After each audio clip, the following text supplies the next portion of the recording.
Good morning, everybody. It's nice to see you all. I understand you arrived rather late into Burma last night, so I appreciate your getting up this morning to be with us. I'll turn over to Ben here shortly, who can do some opening remarks to give you a greater sense of the President's plans while he's here in Burma today and tomorrow. And then after that, we'll open up to your questions on anything else related to the President's trip or other topics that may be in the news today. So, Ben, you want to start? Sure. So first of all, just a little bit on the President's time while he's here. As you know, today he's in the East Asia Summit and the U.S.-ASEAN summits before a bilateral meeting with Vietnam in the afternoon. In terms of the summits, we'll have more coming out of those meetings. We have invested a significant amount of U.S. time, attention, and resources into deepening our relationship with Southeast Asia and trying to establish the East Asia Summit as a forum for cooperation regionally. It's a central institutional piece of our Asia-Pacific rebalance effort. We cooperate in these forums on economic issues, environmental issues, education, also issues related to political and security matters such as maritime security. So those will certainly come up in the meetings. Importantly this year, I'd highlight, however, that we're also seeking to elevate global issues in these forums. So for instance, climate change, ISIL and Ebola, issues where we are seeking cooperation with Asian Pacific nations in order to make progress. For instance, just as in China, we were focused on the climate change issue with President Xi Jinping. We'll be talking to ASEAN countries today about how we can work together heading into the Paris process next year to reach an international climate agreement. And so I think you'll see climate change continue to be an area of focus throughout the President's trip here, as well, of course, as ISIL and Ebola, two global challenges we're very focused on. In terms of the Burma portion of the visit, this afternoon, the President will visit a parliamentary resource center that helps support Burmese parliamentarians as they have opened up their democratic process. He'll be able to meet there with a number of parliamentarians. Then later this evening, he'll have a bilateral meeting with Thein Sein. I'll come back to the agenda for those meetings. Tomorrow, as you know, we'll be going to Rangoon, where he'll have the opportunity to do a number of things to reach out to a broader cross-section of the Burmese people. He'll have a meeting with Aung San Suu Kyi, of course, of the opposition, an iconic figure in this country and around the world, to consult about the situation in Burma. He'll also be able to meet with representatives of civil society at our embassy. He'll be able to tour the old secretariat in downtown Rangoon, which was the seat of original Burmese democracy after independence, and he'll have a town hall with young people where he'll be able to speak to the ongoing situation in Burma, but also our efforts to develop a young Southeast Asian leaders program in line with the type of program we've had with young African leaders. And so we're looking to take that forward tomorrow. In terms of the agenda for the bilateral meeting and visit, on the one hand, we've seen extraordinary change inside of Burma and an opening up that I think has brought much hope to the people of this country, but also to the region and the world. We've seen political prisoners released. We've seen a greater openness to the international community. We've seen a process of ceasefires with ethnic groups who've had long-standing insurgencies and conflict with the government that has a prospect of national reconciliation. At the same time, however, we have significant concerns that there has to be further follow-through for the promise of reform to deliver results. And we talked about this a little bit the other day. I'll just note some of our key areas of concern. Heading into the election next year, the parliamentary election in 2015, we want to make sure that steps are being taken to ensure that that election is credible, inclusive, that the Burmese people are able to choose their own leaders, and we'll be discussing ways that we in the international community can support that process.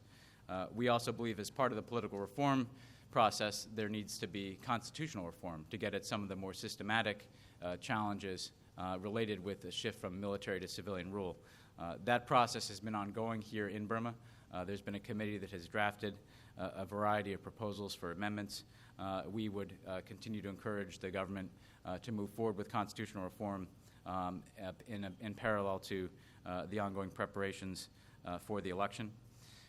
We've also, we also, as you know, have expressed our deep concern about the situation in Rakhine State as relates to the Rohingya population and the need for them to have greater humanitarian support and have a place inside of Burma where they can become citizens and can live free from fear.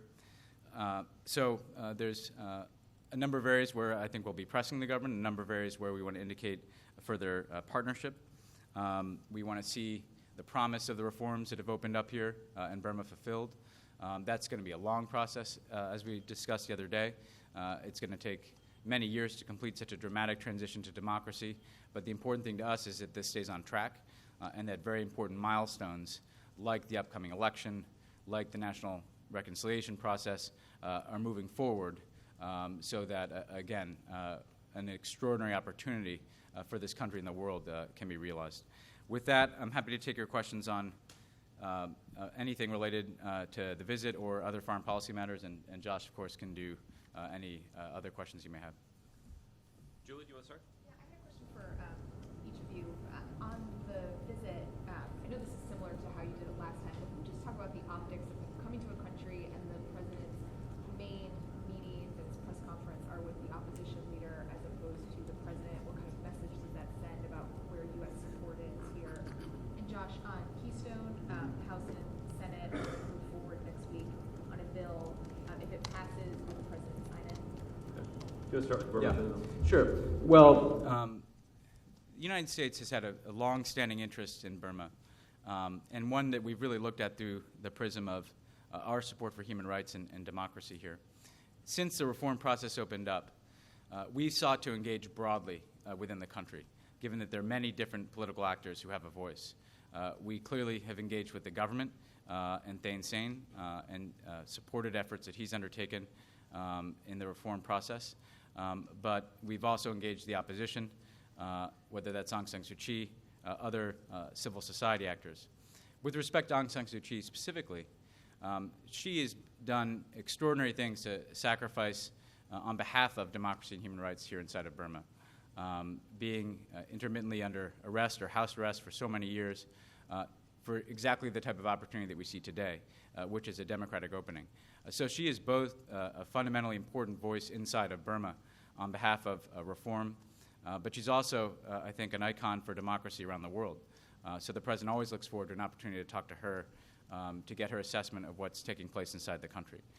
So he'll hear from President Thein Sein tonight. That'll be a very critical engagement for us as we talk about a very broad agenda. He'll hear from Aung San Suu Kyi tomorrow as well. And yes, it's unique, but she's a unique figure, and she's certainly a figure who's going to be very important to the future of this country.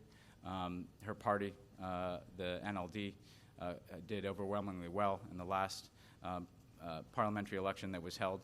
It was a limited election, but I think it spoke to the support she has inside this country as well. So we want to make clear that we're engaging broadly, government leaders, opposition leaders, parliamentarians, civil society actors, because it's a very fluid situation right now inside of Burma, and it's going to take all of these different segments of society working together to make the reform process work.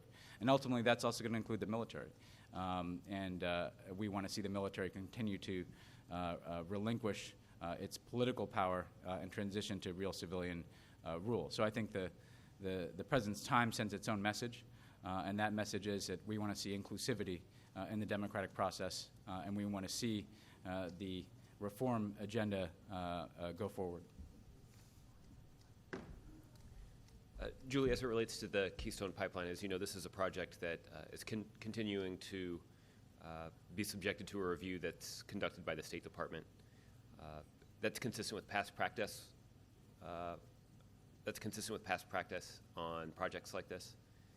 The president, as you recall, in a speech that he delivered last summer, indicated that one of the factors in that review should be the degree to which a project like this would substantially contribute to the causes of climate change. So this is a project that is still under review by the State Department to determine whether or not it's in the national interest. One of the things that is impeding the progress of that review is some ongoing litigation in Nebraska about the route of the pipeline. So it's important in the view of this administration that this review be conducted consistent with past practice and in a way that reflects the national interests that are at stake. Does that mean that if Congress passes this bill and it lands on the president's desk, presumably before this review and the Nebraska case are decided, that he would veto it? Well, it is the view of the administration that process should continue and that that's the proper venue for determining whether the project should move forward. There have been other legislative proposals that have been floated to try to influence the outcome of this decision about the construction of the pipeline. The administration, as you know, has taken a dim view of these kinds of legislative proposals in the past. I haven't reviewed the specific details that have been discussed overnight our time in the Congress, but I think it's fair to say that our dim view of these kinds of proposals has not changed. It is it's not a yes or a no because I haven't reviewed the specific proposal, but there have been previous proposals that I expect would be consistent with the proposals that have been discussed overnight. And in evaluating those earlier proposals, we have indicated that the president's senior advisors at the White House would recommend that he veto legislation like that. But and that does continue to be our position. If that changes, we'll obviously let all of you know. I know there's a lot of interest in this. So, okay. Mark? Thanks. On Aung San Suu Kyi, I think, as you know, she's had a somewhat less sterling record on the issue of the violence in Rakhine State. And she's, at some point said things like, well, there's really violence on both sides involving the Muslims and the Buddhists.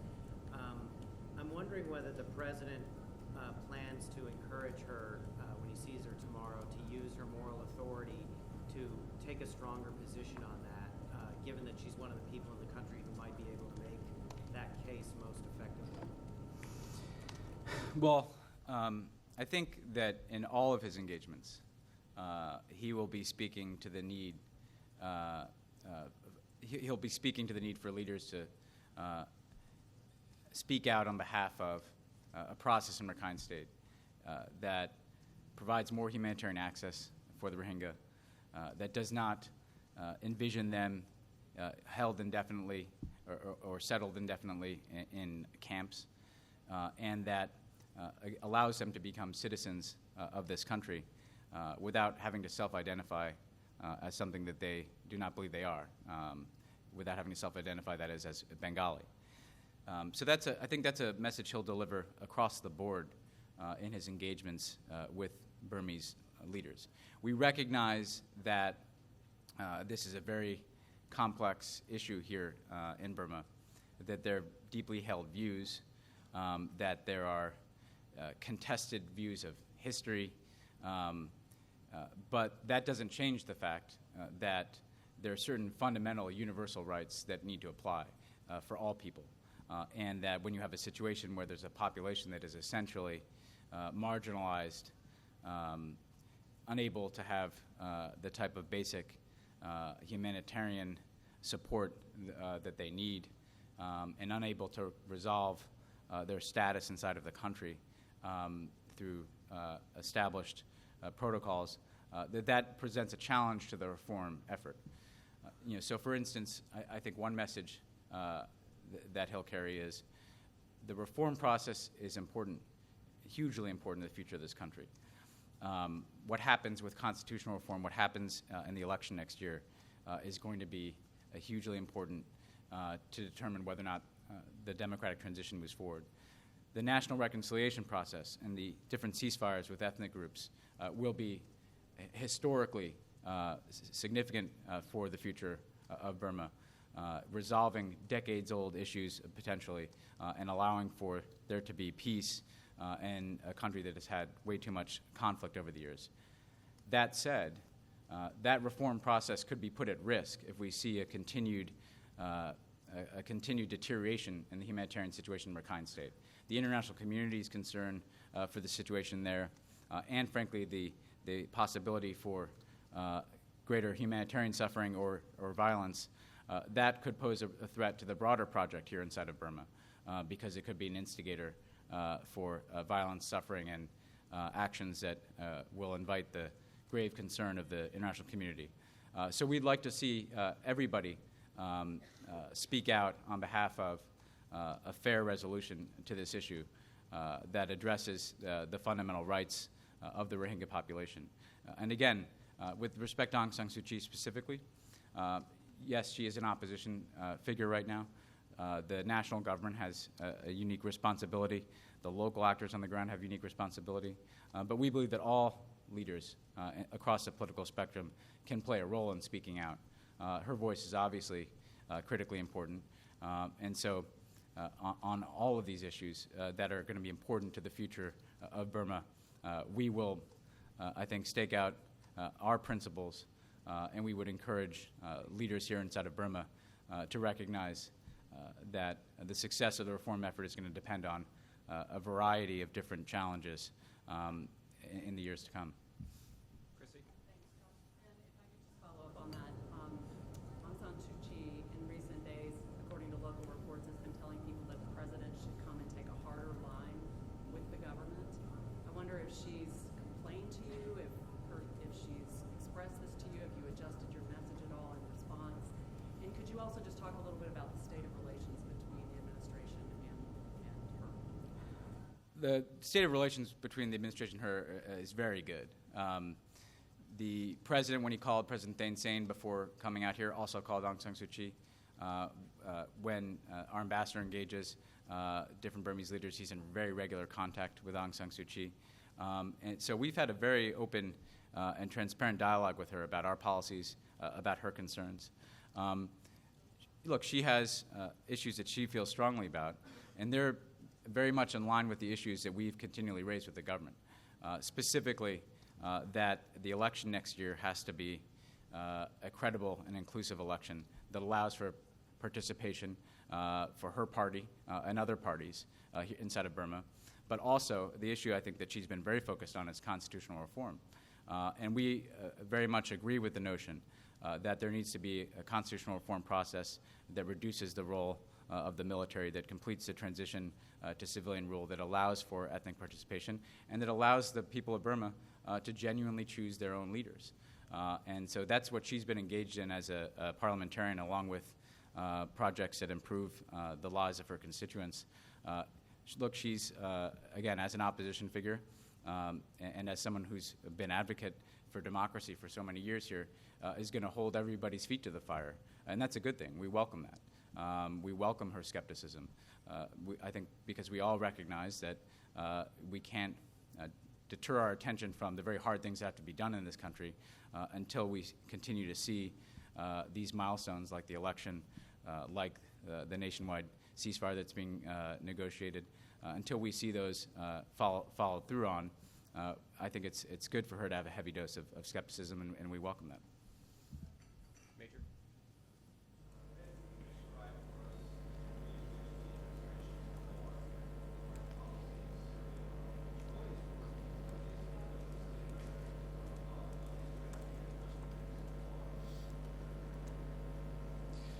Well, with respect to our broader counter-ISIL campaign, we clearly have a strategy in Iraq that is focused on building up our partners on the ground, using airstrikes in conjunction with coalition partners to squeeze the space where ISIL is operating and ultimately to evict them.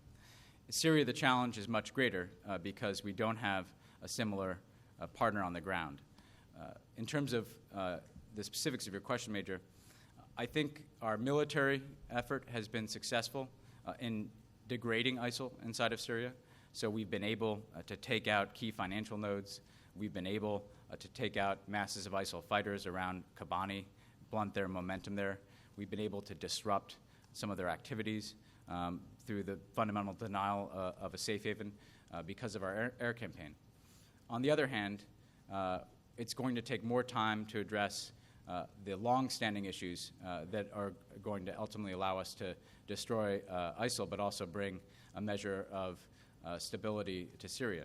Specifically, we continue to invest in an opposition that can be more a more strengthened force as it relates to the effort against ISIL, but also as a counterweight to the Assad regime.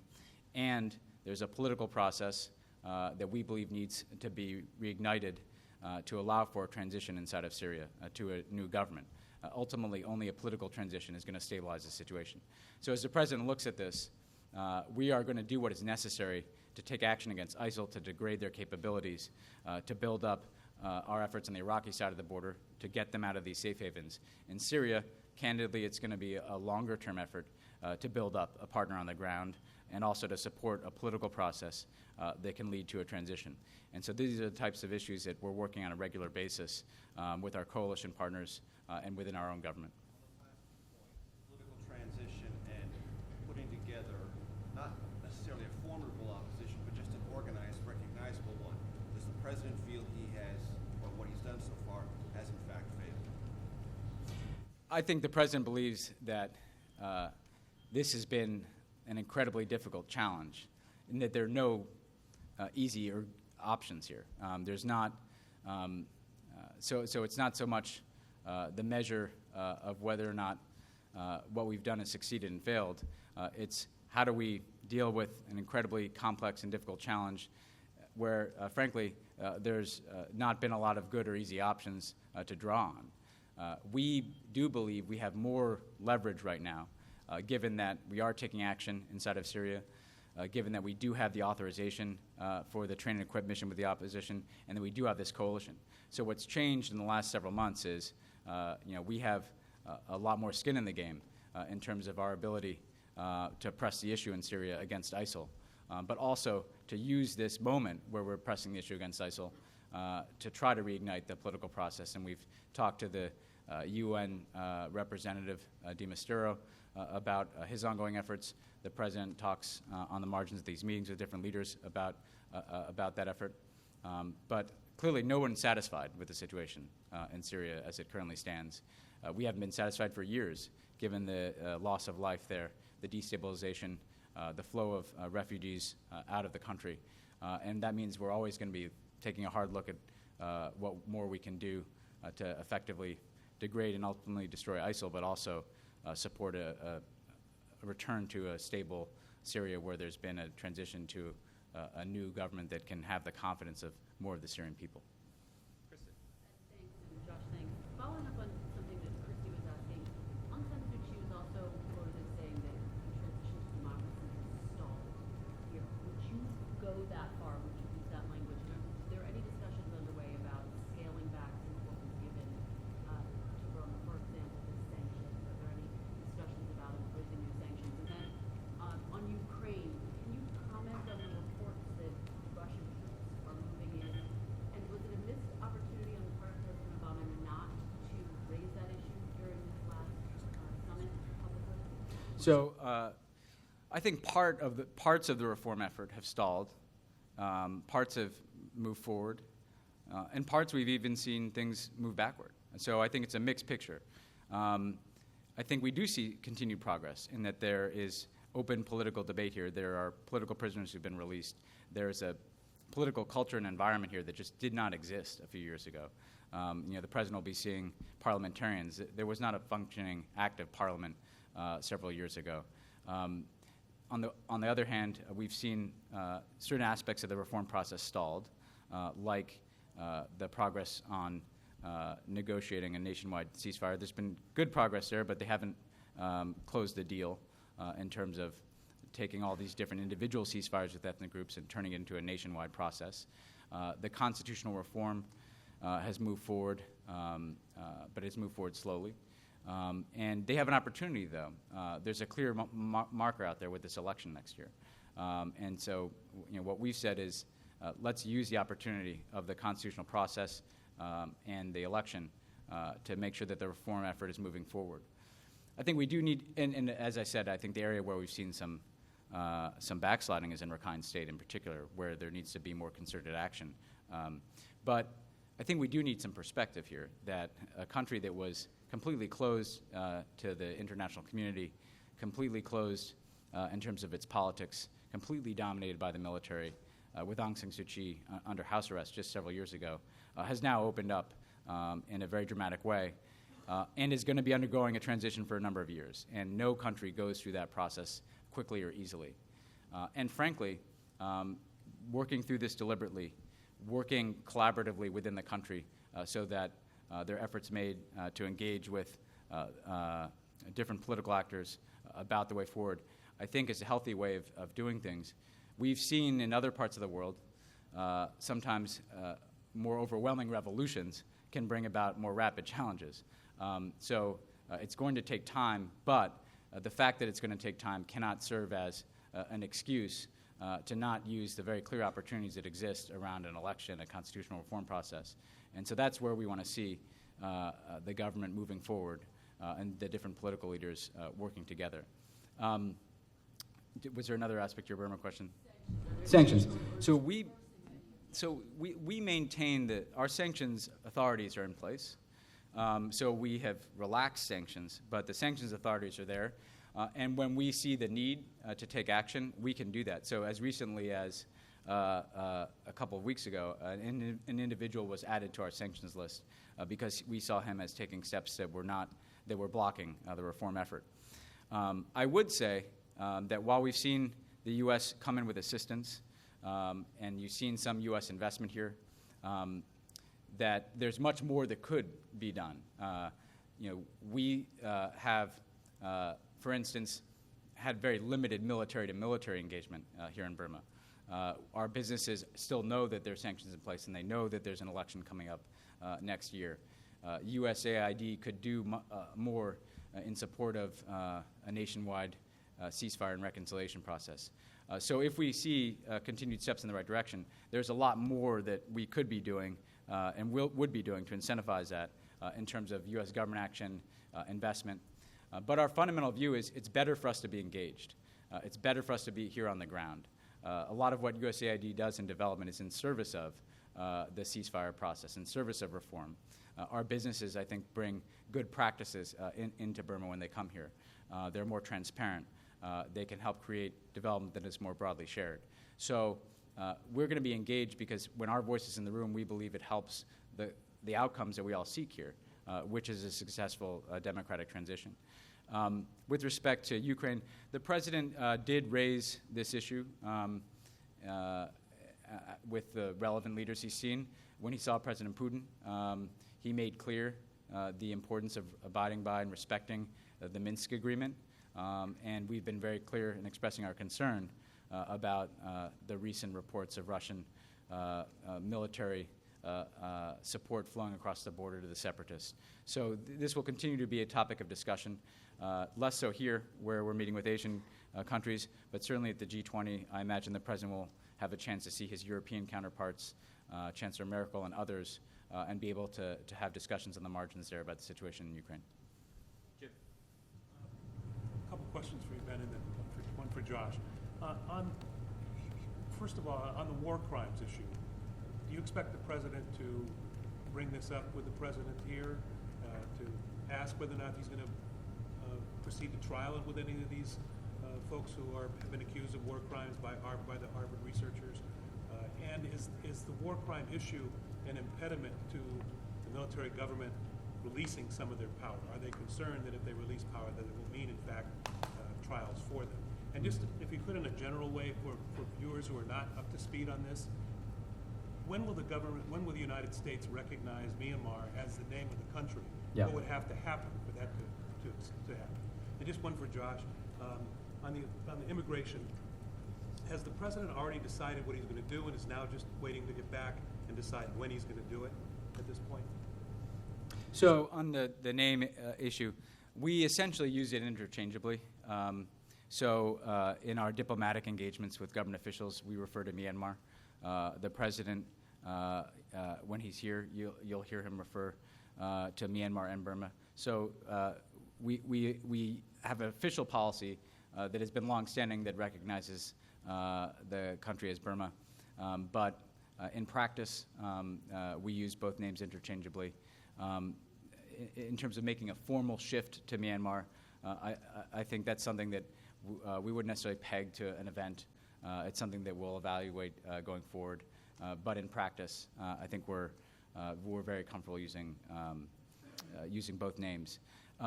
In terms of the accountability issues, I think in our current engagements with the government, what we've been most focused on is accountability for violence that's taking place now. So, for instance, if we see violence against Muslim minority populations, for instance, we have encouraged there to be accountability for the perpetrators of that violence so that there's not a culture of impunity that can take hold in parts of the country. That's particularly been a challenge in Rakhine State. In terms of international justice related to past events, I'm aware of the report. I'm not aware of any ongoing process that has demanded us to take a position with respect to past events here.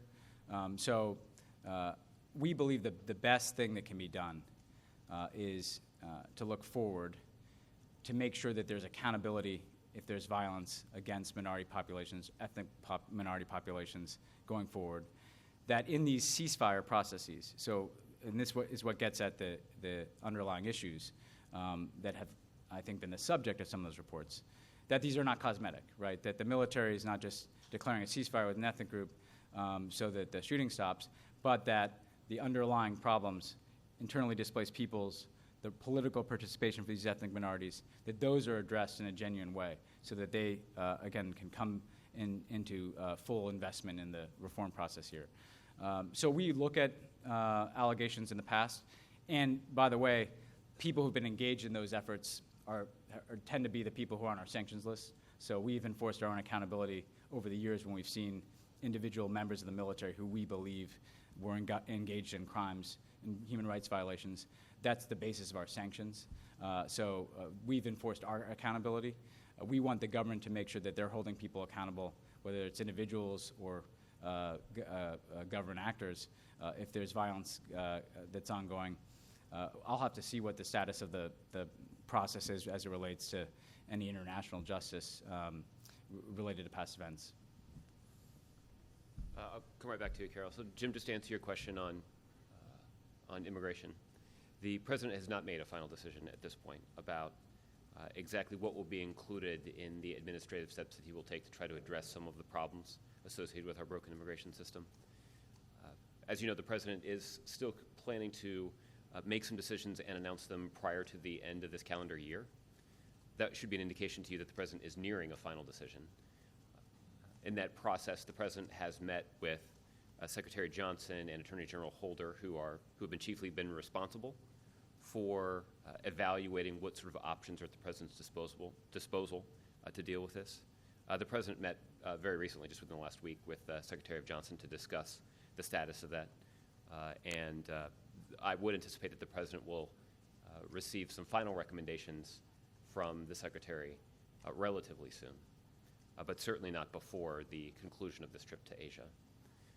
The other thing I'll note is that there have been some concerns, to put it mildly, expressed by Republicans in Congress with the president moving forward with some executive actions to address immigration reform. Julie began this briefing by asking about a piece of legislation that's moving quickly through the House, dealing with the Keystone Pipeline.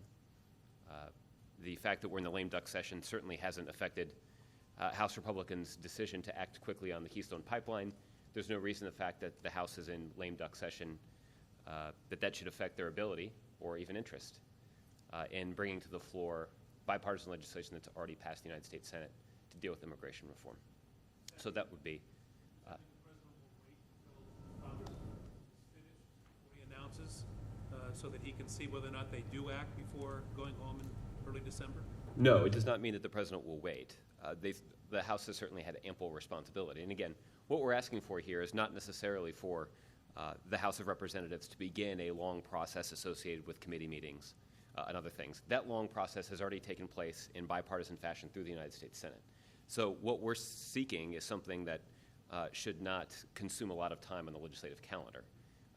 I'm certainly not an expert in House legislative procedure, but bringing to the floor a bipartisan Senate bill is something that we believe should happen. And if it does happen before the end of the year, the president would be happy to sign that bill in lieu of signing any of these executive actions that the president is considering. I guess, if we did find ourselves in the unlikely scenario where the president did announce some administrative actions to deal with immigration reform, and then a week or two later, Congress were to pass, or the House were to pass the bipartisan legislation that's passed through the Senate, the president would happily sign that bill into law in a way that would supersede any executive action that he took just weeks prior. So in some ways, the timing of the president's decision is not nearly as significant as the decision that is facing House Republican leaders about whether they want to continue to block bipartisan legislation that has already passed the Senate and that would do so much more even to address the challenges of our broken immigration system in a way that would be good for the economy,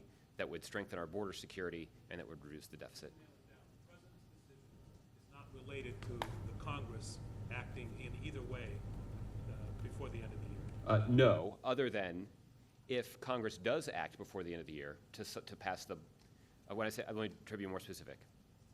If the House does pass the bipartisan Senate bill that's already passed, the president would happily sign that into law, and if he's already made the decision and moved forward on his own executive actions, he would happily retract those executive actions so that we could implement the bipartisan Senate bill.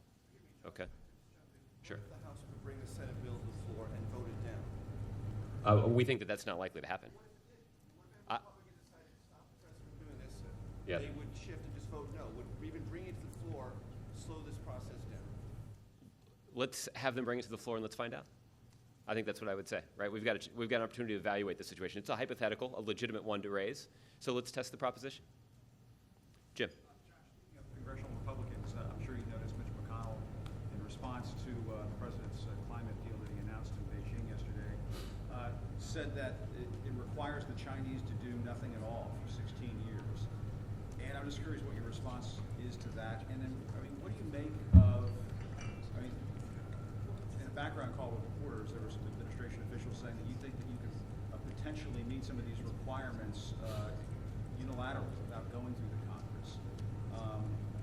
I guess on two fronts there, can you meet these requirements without going through Congress? And what do you make of Republican opposition that was almost immediately voiced after the president announced that deal? Yeah, I have a couple of thoughts here. Ben, you may have some ideas on this too. Let me start by saying the president has already taken some important steps without Congress to significantly reduce carbon pollution inside the United States in a way that has yielded significant benefits for our broader economy, significant benefits for the manufacturing sector, particularly the auto industry, and significant benefits for middle-class families that are already saving costs on fuel.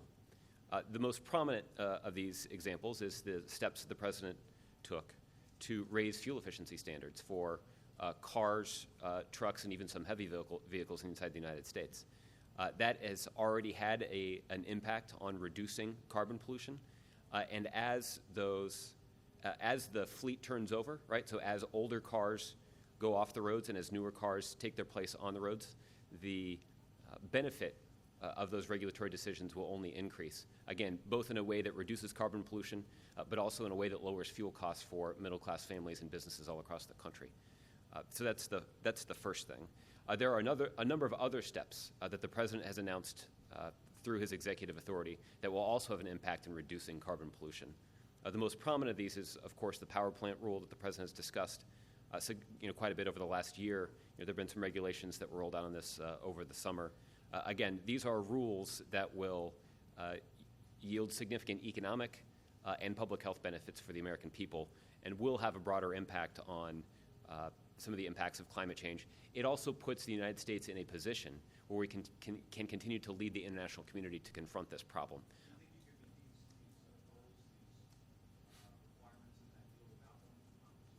We do. It will require some additional work. And again, some of that is because the benefits of the rules that have already been announced will only continue to increase as time goes by. That's related both to the fuel efficiency standards for cars and trucks that I mentioned. That's also true as it relates to a bunch of energy efficiency standards for buildings. Again, we're seeing more buildings come into compliance with those high standards that the administration has set, and that will have benefits that will accelerate over time, again, in a way that's both good for the economy and good for climate change. As it relates to China, there are some significant things that we've asked them to do. We have asked them, and they have committed to reaching a peak as it relates to carbon pollution around 2030. And that is a significant commitment on their part and does require some advanced planning. The second thing, and this is, Ben can expand on this, but this has important domestic benefits as well.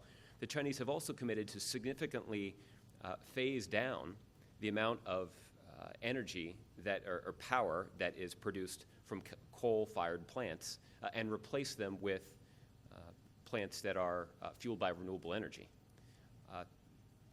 That kind of commitment to renewable energy, whether it's nuclear power or wind and solar, is a significant boon to the industry. And there are innovators and entrepreneurs back in the United States that stand to benefit from this commitment by the Chinese government. So again, this is a way in which smart policy can be good for the planet, but also really good for the domestic economy back home. It plays to the strengths of American entrepreneurs and innovators back in the United States. This is also why a significant portion of this trip already has been devoted to the president trying to open up additional opportunities for American businesses here in Asia. And I think this goes hand in hand with that. Ben, do you want to add to this? Yeah, so, just quite simply, Jim, there's no way that China could possibly peak its carbon emissions around 2030 if they are not acting between now and 2030. Their trajectory has been one of enormous upward emissions. Very dramatic upward trajectory in terms of China becoming the world's largest emitter. So in terms of the breadth of what they're going to have to do, as we said the other day, their commitment in non-fossil fuel burning energy to meet their target is going to be commensurate to the electricity production in the United States. It's going to be equal or comparable to their current reliance on coal-fired energy. So in other words, just to have a peak, they're going to have to do an enormous amount. They're at a different stage of development than we are. They're much more reliant on dirty forms of energy. And so the type of investments that they're going to have to do in clean energy, the types of steps that they're going to have to take it home just to reach that peak in 2030 are quite significant. And that will then allow them to go on a downward trajectory in terms of their emissions. And all of that is in service of the 2 degrees Celsius goal that has been set in terms of the international climate framework that's been negotiated over the course of the last several years. So these are not things that await 2030 for Chinese action. These are things that the Chinese are going to have to be doing in order to peak around 2030 and then see them joining us in reducing emissions. And look, that's been the key to this whole climate deal all along. Everybody knows that there are countries at different stages of development, from Europe, the United States, countries like Japan on the one hand, but then emerging economies like China, India, South Africa, Brazil, investing them in an international climate accord. That's the difference between what we're doing now in Kyoto, which put so much of the burden on the United States and Europe. Again, the reason why this announcement was so fundamentally important is, as the world's 2 largest emitters, if China's not bought into this process, and if they're not being ambitious in their targets, if they're not changing their energy dynamic, there's no way we can achieve an international climate accord. Because we now have this announcement, it provides a framework for us to go to other countries and to enlist them in their commitments. And we have a huge opportunity because of what we're able to get done with the Chinese. There's one other thing I want to add to that, and this is a view that is consistent with a view that's been expressed by some conservatives. Not this week, of course, but last week I noticed that Charles Krauthammer was on Fox News, and he said something I thought was pretty interesting. He said, and I'm quoting here, "I think the one item he," meaning the president, "could negotiate, and I'm serious about this, is climate change. That's the one where if we," meaning the United States and China, "could agree," hold on, I just closed it here. "If we could agree, it would make a difference. You could shut down every coal mine in Kentucky. It won't make a dime's worth of difference. If he," meaning the president, "gets an agreement with China," which he won't, but that's the one area it would be historic. So even by the standards set by some Republicans who don't always share the president's view when it comes to reducing carbon pollution, even they at this point would have to agree about the significance of the announcement that was made yesterday. Republican Congress on immigration, you're going to take executive action before the end of the year. And on climate, you're saying you can meet these requirements without even consulting and dealing with Congress. So on these very two big issues, you don't need Congress, is what you're saying. Well, Jim, we would welcome congressional involvement in these two priorities. The fact of the matter is you have Republican leadership in Congress that is failing to take action on two issues that are critical to the United States, to our future, and to our economy. So it is regrettable that we're not seeing cooperation from Republicans in Congress on two core priorities. The President has indicated that he's going to use all of the authority that's vested in the executive branch of the United States to take action that would benefit the American people, the American economy, particularly the American economy for middle-class families. And that's consistent with something that the President talked about in the aftermath of last week's election, that during his remaining time in office, he's going to squeeze every ounce of opportunity that he has out of the presidency. I think these are a couple of good examples of that. That said, neither of these steps, or neither of these policy priorities, where we are going to make some progress because of the President's commitment to them, necessarily means that there isn't a role for Congress to play. In fact, there is an important role for Congress to play, and we'd welcome their interest in participating constructively in this process. So far, Republican leaders have not indicated that willingness. Okay? Ed? On Syria, maybe just to put a finer point on what Major was asking about. Specifically, because I didn't hear the whole thing, I want to make sure I heard it right. CNN is reporting that the President ordered a review of his Syria strategy, and it suggests he's not happy with it currently now, and also went on to suggest that maybe there'd be a more aggressive effort to oust Assad, that there'd be some dramatic shift. Has the President ordered such a review? No, there's no formal strategy or review of our Syria policy. What there is a strategy for degrading and ultimately destroying ISIL that requires us to take a hard look at what we're doing on a regular basis. And as you know, we've had regular meetings that the President has joined with his national security team on this issue, and Syria has been an important subject at those meetings. And I think the President wants to make sure that we're asking hard questions about what we're targeting in Syria, how we're able to degrade ISIL, but also about how we're supporting the opposition and building them up as a counterweight to ISIL, but also ultimately, of course, as a counterweight to the Assad regime, and how we're supporting that political process that I talked about earlier that can lead to a transition inside of Syria. So yes, we've been focused in the context of the ISIL strategy very much on our efforts inside of Syria. Our coalition partners, as we've grown this coalition to over 60 countries, have very strong and in some cases divergent views on Syria, and we've had to work to get the best alignment that we can about what we're doing.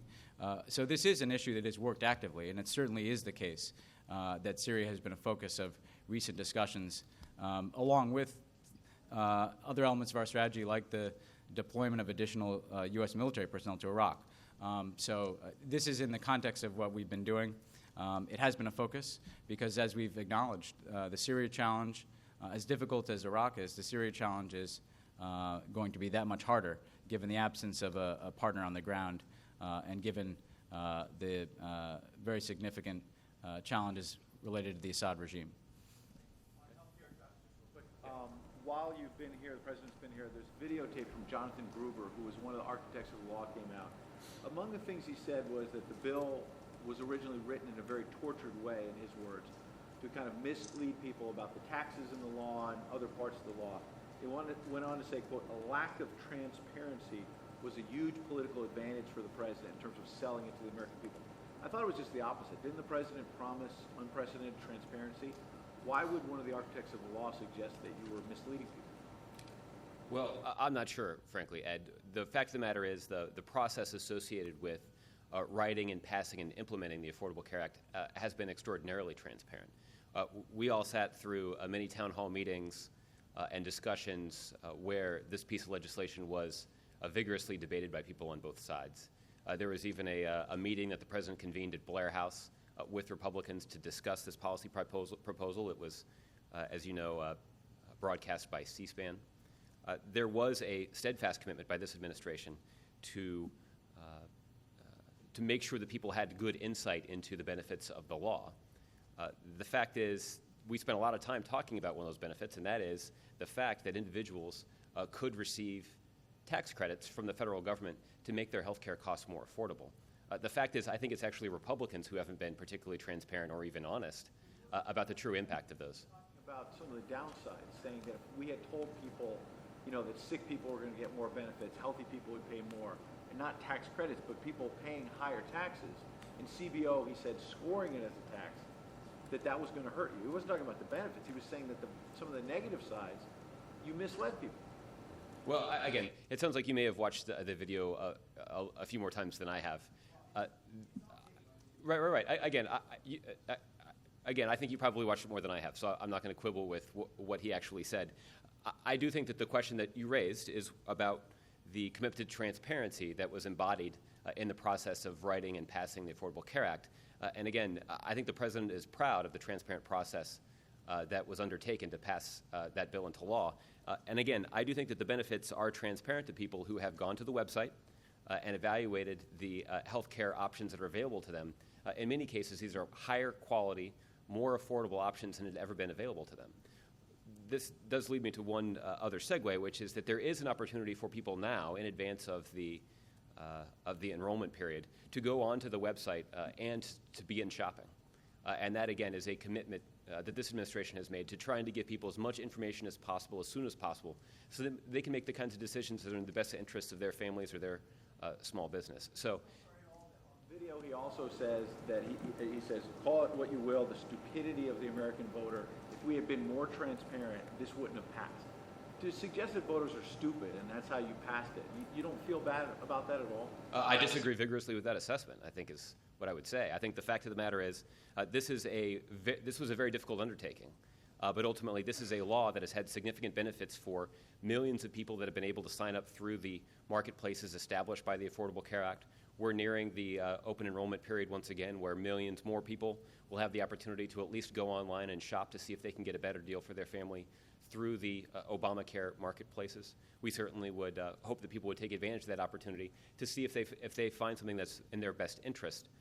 Again, that is one of the benefits of this proposal, of this law, is that it does empower consumers to make these kinds of decisions with more transparency, with a greater understanding about the market, with a greater understanding of what the costs are associated with each of the plans and what the benefits are. And again, I think is one of the hallmarks of this proposal. It's one of the reasons that it's been so successful so far, and it's one of the reasons that we're bullish about its prospects moving forward. I will say, and I think this warrants mentioning as well, it is Republicans who have been less than forthright and transparent about what their proposed changes to the Affordable Care Act would do in terms of the choices that are available to middle-class families. I know there's at least one very prominent Republican who campaigned for re-election saying that he would repeal the Affordable Care Act but yet keep in place the Affordable Care Act marketplace that has operated very successfully in his state. So I think if we're going to examine which party and whether it's advocates or opponents who have been honest about the true impact of the law, I think the administration grades that very well on that factor. Carol, you've been very patient. We'll go to you next. I have a couple for Ben. Coming from China to these summits, how much the part of the president's time here is going to be spent trying to reassure allies in the region that his new strengthened ties with China aren't a threat to them, or does it mean that he doesn't have their back the way he said he has? And if that is part of his time, what's his message on that? And secondly, the AP has a report out of Tehran quoting top Iranian officials saying that the Supreme Leader has responded to the president's letter. Is that right? And what do you make of this? The letter apparently says that he told the president that he can't have a decorative nuclear program, that was not acceptable to Iran. What do you make of that? And if I could just one more time on Syria, the CNN report says that the president has expressed concern that Islamic State may not be defeated if there isn't a political transition. Citing quotes of senior officials saying that the president has asked us to look again at how this fits together. Is that wrong? Or did he say, is that what he has directed you guys to do? Again, what I thought was not accurate is the notion that we're undertaking some, formal strategy review that is any different than how we look hard at issues on a regular basis and as part of the counter-ISIL campaign. That's what we're not doing. We have a strategy in place to defeat ISIL. It has an Iraq and Syria component, and we look on a regular basis at the different elements of that strategy. And I would absolutely acknowledge that Syria, he continually presses how we can pursue effective tactics inside of Syria that are in service of the broader goal of defeating ISIL. On that specific issue, we've certainly looked at what the relationship is between the actions we're taking against ISIL and the political transition. And we've long believed that you're not going to have stability inside of Syria if there's an ongoing civil war. So I wouldn't rule out the prospect that you could defeat ISIL absent that political transition. But what I would certainly say is it will be much easier to get that job done if you're able to end the civil war. This is a message that the President has also used in his engagements with other leaders, including President Putin, which is that as long as the underlying conflict persists in Syria, it's going to be a magnet for extremists. That's how ISIL was able to establish a foothold in the first place. So we do very much look at that connection between the political process and the environment for ISIL inside of Syria. That is certainly a question that the President has pressed us on. Perhaps what this report, these officials are referring to is you guys have described this as a phasing, meaning you would have this initial phase where it's very targeted, focusing on Islamic State, and then sort of look at the broader picture. Are these officials, are you guys moving more into that next phase? Is that what these officials are talking about? Look, I can't speak to the officials. What I can say is that inside of Syria, we've said there's going to be a phase in the sense that the strikes that we're taking now are very much geared towards degrading the organization generally, hitting targets of opportunity as we have in Kobani, and also helping the situation in Iraq, because supply lines and command and control in Iraq runs back into Syria. That is the current focus of our efforts inside of Syria. We are shifting to a new phase inside of Iraq where we're working with the Iraqis to go on offense. I think in Syria, the question is going to be, how do we align our ongoing military efforts with our training of the opposition and with the political dynamic in the country to achieve our objectives? So it is true that we're looking at this mix of factors inside of Syria. I'd say that that's been happening in the rhythm of the President's meeting. So, for instance, you've seen him have almost weekly meetings with his national security team on ISIL. That's where we've been having these discussions. So that's been something that's been ongoing. On allies, I think that the countries in the region don't want there to be conflict between the United States and China. The two things that we've overwhelmingly heard are, one, we want to see the U.S. engaged, but two, we also want to see the U.S. have a constructive relationship with China. Because, again, conflict between the two of us would be bad for the region. We do look for opportunities, though, of course, to reaffirm our alliances.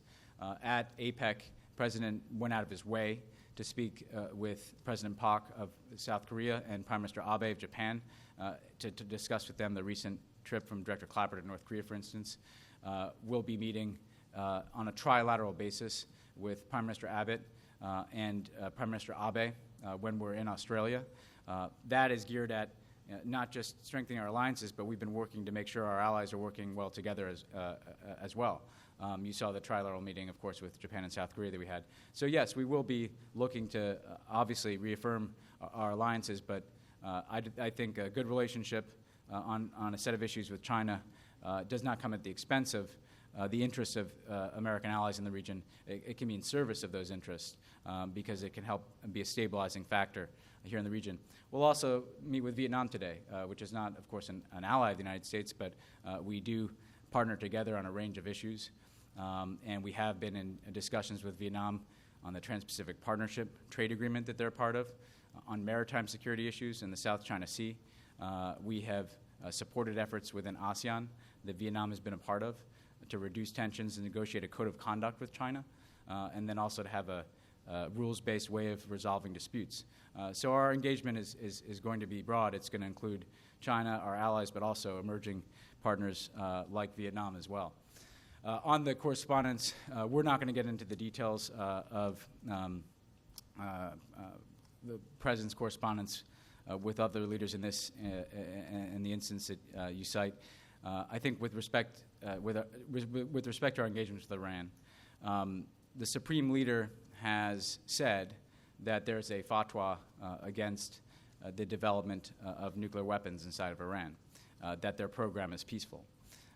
The purpose of the nuclear negotiation is to arrive at a resolution in which Iran can demonstrate to the confidence of the international community that that is the case. If that is their stated policy, there should be an opening to get this done. That's been our message in negotiations with the Iranians. That will continue to be our message going forward. All right. Why don't we just do a couple more here? Yes, sir, in the front. What's your name? Jared Ferry with Reuters. Hey, Jared. So just going back to Myanmar, I wanted to ask a specific question about the Rakhine State Action Plan. In this plan, there's a citizenship section. It says, if the Rohingya refuse to identify themselves as Bengalis, then they can't take part in the citizenship verification process. They'll have no access to citizenship. They will then be taken from their homes and villages and put in camps. Human rights groups have called this ethnic cleansing. I'm just wondering if you would characterize it the same way. And my second question was going back to the SDN list with Hong Kong being blacklisted. People in Myanmar have accused him of financing Buddhist nationalist groups. Was that the reason, or were there other reasons he was put on the list? So on your first question, we believe that the action plan needs to be revised. That it's wrong for people to have to self-identify as Bengali.